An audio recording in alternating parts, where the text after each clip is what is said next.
Hey guys, and welcome back to my channel. So I'm actually doing my second ever Q&A on my channel today, and I know a lot of you guys have had a lot of burning questions over the last few months for me about reselling and about Poshmark, so I definitely wanted to answer all of your questions today, and I asked you guys over on my Instagram stories to send me all of your burning questions, and I'll try to answer as many as possible. And I'm actually also doing a Visa gift card giveaway today in this video, so definitely stick around for that.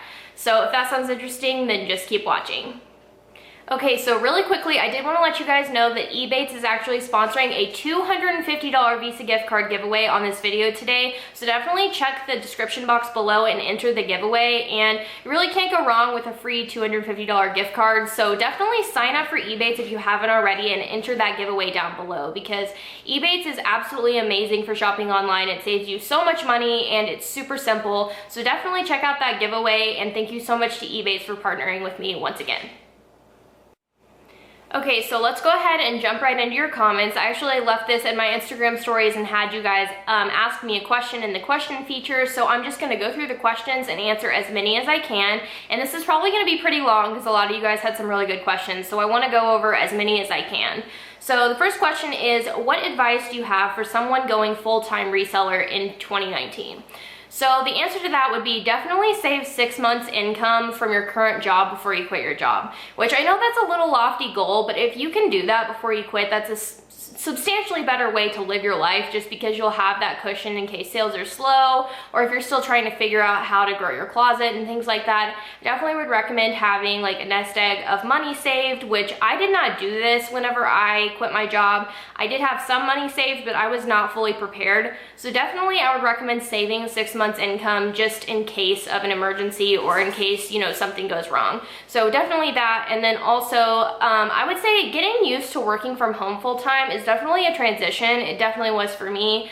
And you have to be super self-motivated. So if you're not a self-motivated person, or it takes a lot of motivation for you to get up in the morning, and you're not really someone that likes to work from home by yourself, this is probably not something you're gonna wanna do, just because you are spending so much time by yourself, and you're also having to be 100% self-motivated. So essentially, if you're not listing things and you're not selling things, you're making zero income, which can be kind of terrifying if you don't really know what you're doing. So definitely those two would be my top tips, is just prepare for working from home and also save at least 6 months income.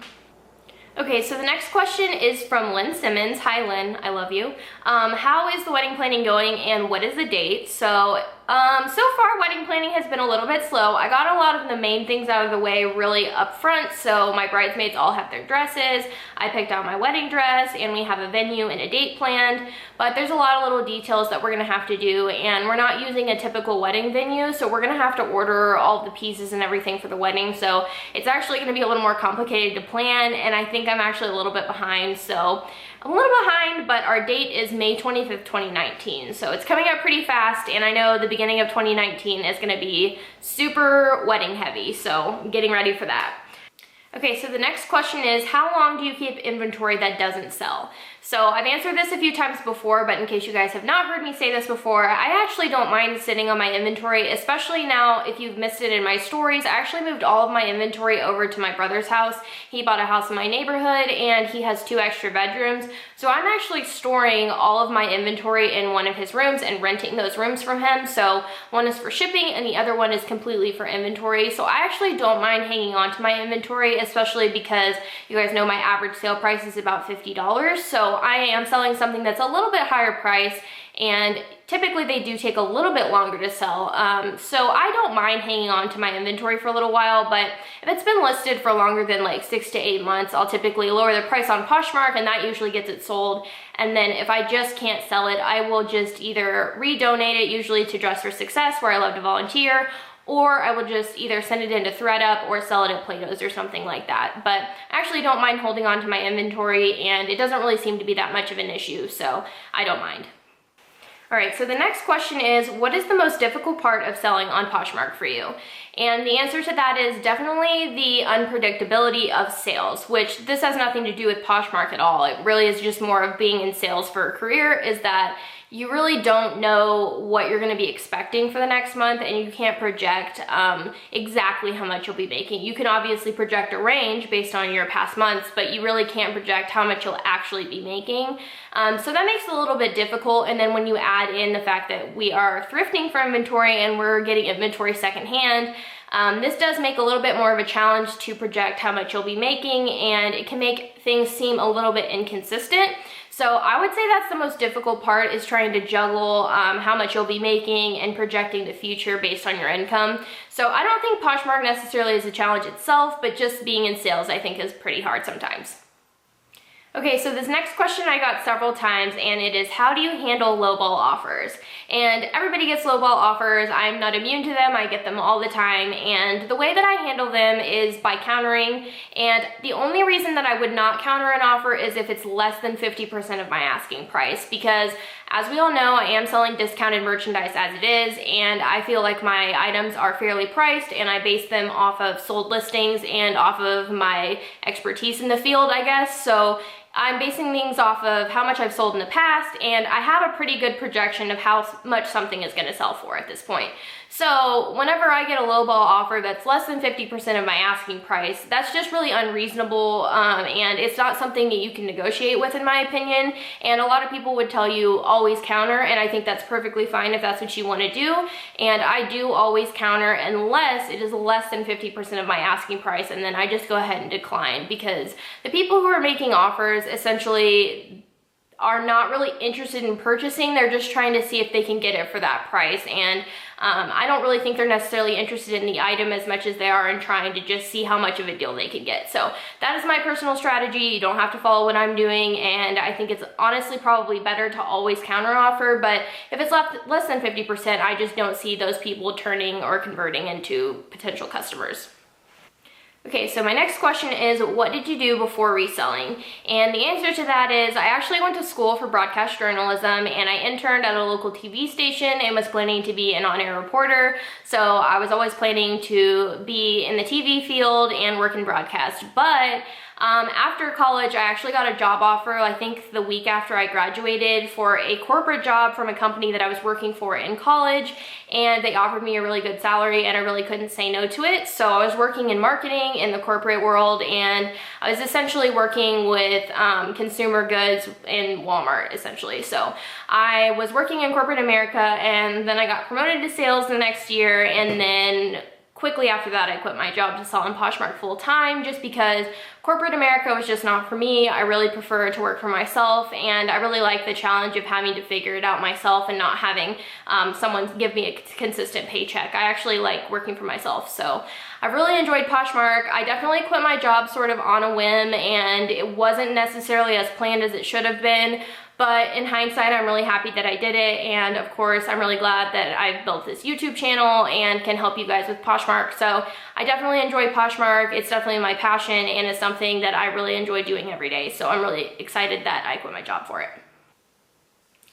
Okay, so this next question is pretty interesting. I don't know if I've been asked this before, but it was, did you sell as many items before you did YouTube, or have your sales increased since? So since starting YouTube, I would say that my sales have not substantially increased by any means. I definitely think that YouTube has brought a lot of traffic to my store as far as shares. I get a lot more comments on Poshmark than I used to, and I also have seen a lot of growth on my Instagram. So I don't necessarily see that it's necessarily converting to sales. I do have a few sales whenever I post hauls. I do find that a lot of people are buying things that I post in my hauls, but other than that, I don't really think that my YouTube channel is directly impacting my sales, but it's definitely helping with traffic. I like YouTube for other reasons, and I do like giving out tips, so I'm not necessarily doing it to convert people into customers, and if that's a byproduct, of course, I'm super thankful that you guys want to buy from me, but no, I don't think that this YouTube channel has necessarily impacted my sales. Alright, next up is, what's your least favorite task? Sourcing, photos, listing, etc. And this is gonna be an interesting answer to this question because you guys are gonna be kind of surprised, but I actually don't like photographing, and not because I don't like the act of photographing. I think that that's really fun, and I actually really like taking photos of the pretty things that I found, but I am a super perfectionist about photos, and my lighting setup and my photo setup right now, I'm not 100% happy with, and I know that it's gonna take a lot for me to be 100% satisfied with my photos, and so I find that taking photos is a little bit frustrating for me sometimes, just because I'm a perfectionist and I want things to look a certain way, and they don't always turn out that way. So they get done, but I think that that's a little bit of a hard part for me, just because I feel like that's a challenge for me to overcome being a perfectionist. So I would definitely say photos are probably the hardest part for me. Okay, next up is when sourcing, how do you source fast, and listing mine takes forever.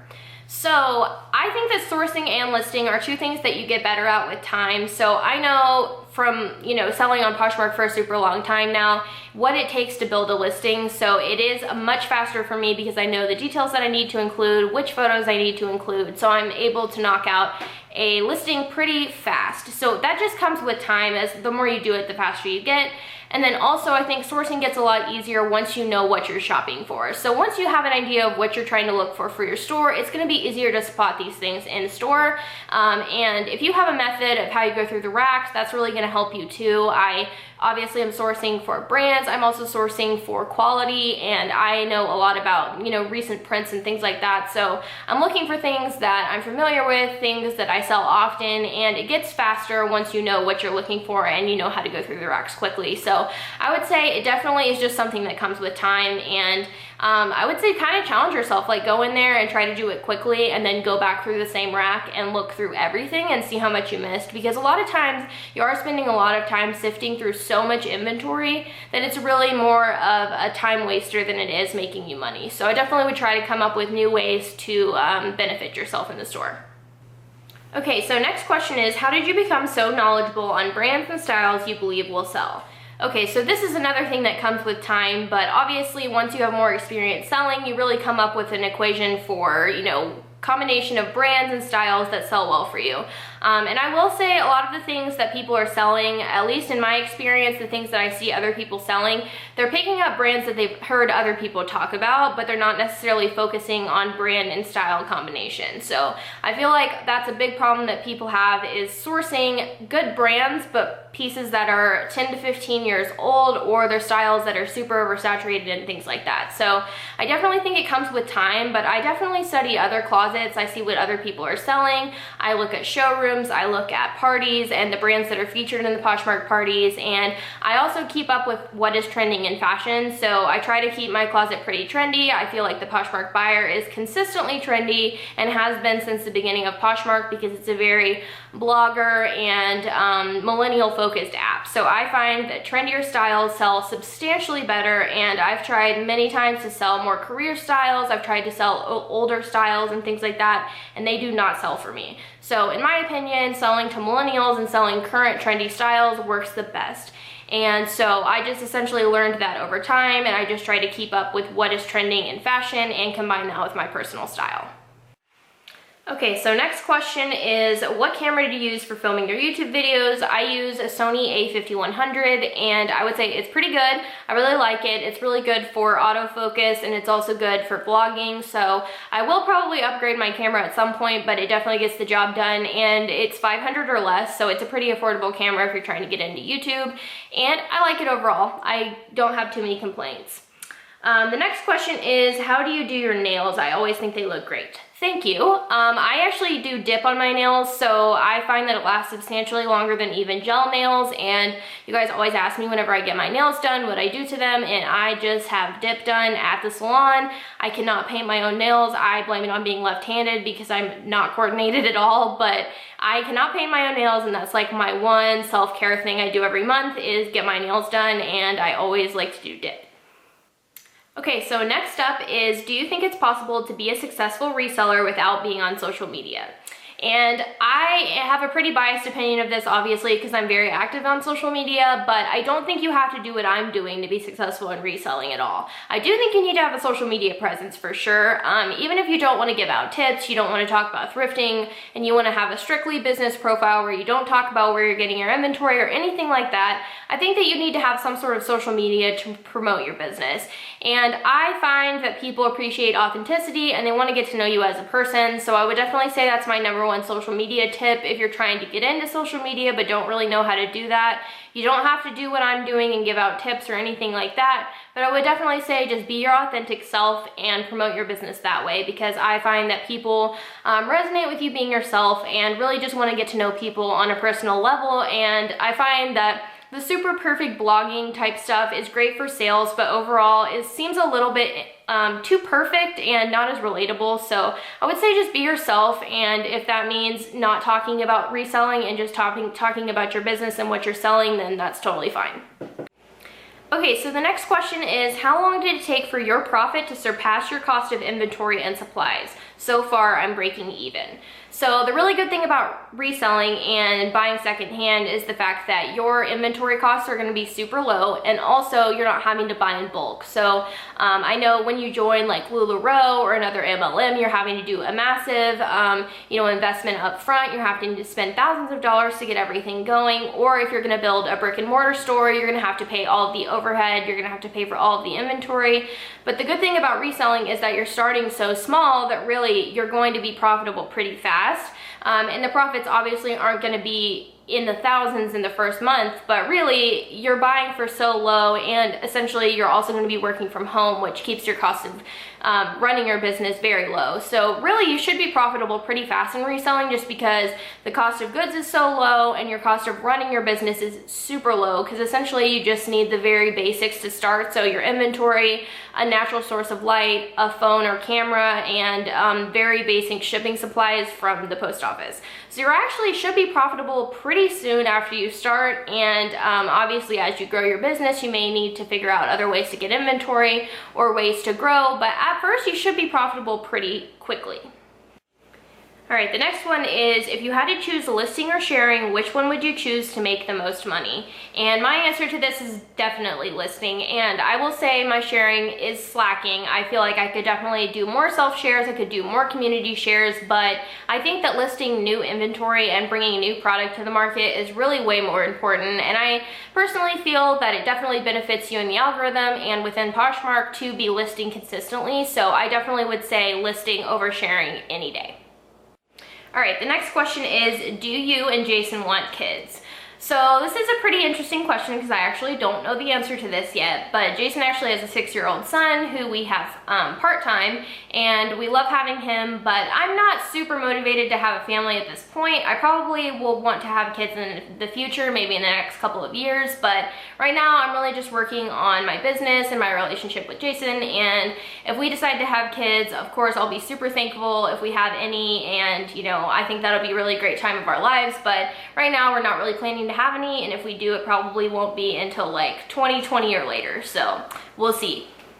Okay, next question is, where do you purchase home decor? Which I would love to talk more about home decor, especially once we buy a house. Right now I'm renting, and once I actually get moved in and settled somewhere, I'm definitely going to be doing more home decor stuff just because I'm super interested in that. And if you guys did not know, my mom was a full-time interior designer my entire life, so I'm very into decorating, very into interior design, and I actually would love to get into flipping houses, which I don't know if I'll ever do that, but I think that would be really great. But to answer your question, I purchase home decor at Goodwill, at Target, at Home Goods, and then I love like consignment stores and flea markets and things like that. I love vintage, and I definitely would like to change up my design perspective and have a completely different thing going on if we ever buy a house. So stay tuned for that. Okay, so this next question is pretty fun. If there was no reselling, what would you be doing?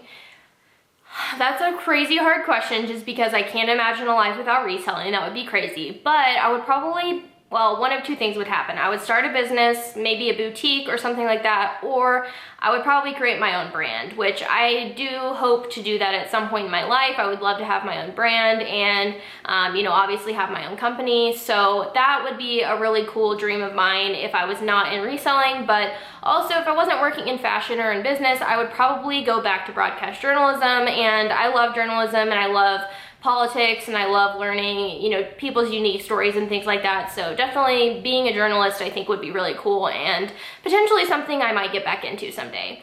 Also, I'll throw in real estate because that's another thing I would really be interested in doing in the future. Okay, next is, when chatting with thrift store employees, do you tell them what you do for a living? And the answer to this is 100% yes. Any of the people I know who work at Goodwill all know what I do. If I talk to them regularly, they all know that I'm a reseller. They have absolutely no problem with it. A lot of times they'll point out certain things in the store and say, hey, did you see that? You might want to go check that out. Or if it's like a smaller mom and pop thrift store, a lot of times they'll even like hold some stuff to the side for me and be like, hey, I saw that you might like this. I know you resell online. I saw this stuff and I thought I would let you know about it. So really, depending on where I go, definitely 100% of the people that I talk to regularly know that I'm a reseller, but depending on where you shop, they can't necessarily help you out in any certain way. Like Goodwill has very strict corporate policies where they can't like hold inventory for you, they can't let you come in the back or anything like that. So depending on where you shop, it could really benefit you if you want to talk to the thrift store employees. And I definitely feel like it's beneficial, and I really like getting to know the people that I see pretty much every day. They're basically like my coworkers, so yeah, they all know what I do. Okay, next one is, if you could purchase any handbag, what would it be? And that's a really hard question, but I would definitely say like a Chanel classic jumbo double flap, whatever they're called. One of those, because I will probably never in the foreseeable future be able to drop 6 to 8 grand on a handbag, but if I had that kind of money, I would totally love to have a Chanel. I think they're super classic, I think they're beautiful, and I would love to own one.